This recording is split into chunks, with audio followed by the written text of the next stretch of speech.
There are times when lists or quotations are larger than the title area will allow. Since I populated the timeline with titles early in the project, resizing them, adding or deleting titles becomes problematic. In this video, I'll demonstrate how to split a title without destroying the project or layout.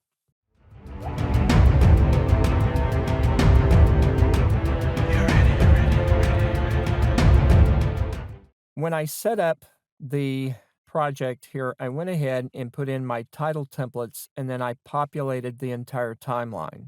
Down the road, if I get to a spot where I'm putting text or a list into a title and there's too much of it, I now have a problem because I need to either size that down to fit, or I'm going to need to move something over to another title. And one of the things that becomes a problem in Studio is if I was to go in here and try to resize this and put another title in, there's a tendency on the part of everything out in front of it to slide backwards, and it can get pretty messy. So whether it's a long list or a long quotation, I developed a way of going ahead and splitting the title so that I can actually do this and it's non-destructive. So to do this, the first thing that I'm going to do is I'm going to lock everything except for the title that I'm going to be working on. So I'm going to lock all of the graphics tracks, my audio tracks, everything except for the title track. And you can see that I've already added some text here. And when I come to the box, I can resize this. And as I do that, I want to be inside the safe zone. Probably not going to let me size that down much more than that. So everything right now is in the safe zone. So I know that this will show up on screen, but it's not necessarily going to be readable. Now I do have the option of selecting all the text and sizing it down, and that would probably be okay. Depending on the presentation, that would be readable, but on a smaller screen like a tablet or even a phone, you're not going to be able to see that. So the other thing that I can do is keep that at my default size, is I can put the content into the title in the text box. Now, if this was a list, I would put all my list points. They would be individual text boxes, but I'd put them all in a single box. And then what I'm going to do is I'm going to determine at what point I want to break this. Now, for a paragraph like this, I would listen and I would say, okay, I'm going to break this at this sentence right here. That would allow me to move it over. So I don't have the audio for this here, and I'm not sure I used all of this in the video that I took this from. I'm just using this as an example. So for right now, I'm going to say that that is the paragraph I want.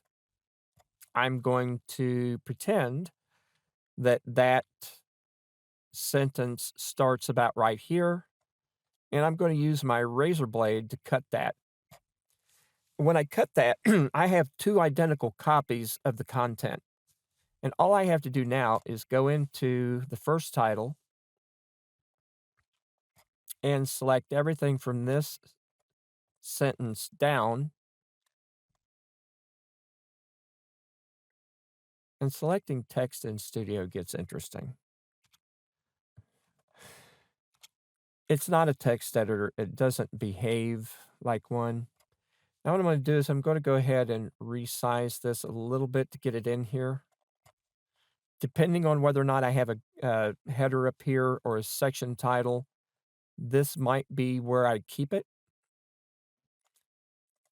I don't want to necessarily change the font size if I don't have to. I know 24 is going to show up pretty well on the screen. So for the first half of this, I'm going to go with this. Then for the second half of that, I'm going to edit the title. And on this side, I'm going to delete the first part of the paragraph. If it was a list, I would be deleting the previous points on the other screen, in the other title box, and leave only the points that I want to appear here. For a paragraph of text like this, I usually apply a motion. That way, when it comes in, it doesn't just jump, it does fade in. It just makes for a smoother transition. On this side, I'll do the same thing. And I try to position them at about the same spot in here if I move them around, because that's visually, it's going to be better to do that. That way they don't jump on the screen. So let me just use this here. And this is where a grid would come in handy. Let's say I put the second line of text there at the midpoint. I'll go over here and put the second line of text at this midpoint line. So now both of these text boxes are in the same relative position. Enlarge that. So now when I come in here, the first one's going to fade in. I would be reading this. It would transition over to the second one, and then I would go on with whatever. So what I've been able to do is I've been able to add the content. I split the title. I had duplicate content. I then adjusted the content so that it flows and made sure that the font size and position of the boxes are in the same place. If that was a list. Okay, for a list, I'm going to listen to the audio, and I'm going to reach a point at which I want to break the list, and I'm going to break it in between list items. So I've put 6 items on the list here. And if I want to break this, let's say I want to break it after 3, between 3 and 4 there. And let's say that the audio has 3 and 4 right there. I'm going to make sure that my section title, my graphics, my grid, everything else is locked. So I'm going to lock all that. The only thing that is not locked is the title. I'm at a position where I want to be. I'm going to hit the razor blade. And then I'm going to go in and edit the first part of this. The first part of this is going to have the first 3 points. There may be more points than this. This is just for an example. And I'm going to go ahead and position those.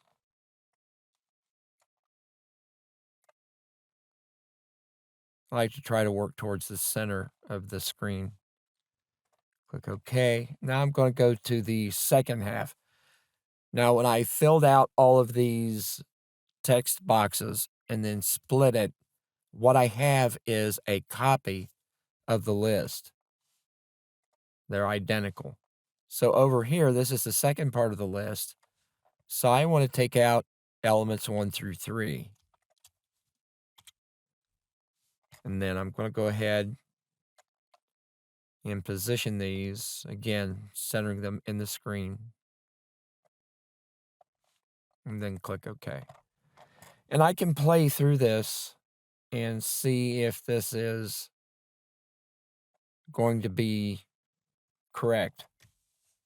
And what I'm interested in right now is when I go from the first part of the list to the second part of the list, that I don't have some massive shift in the position, because that makes it look really bad.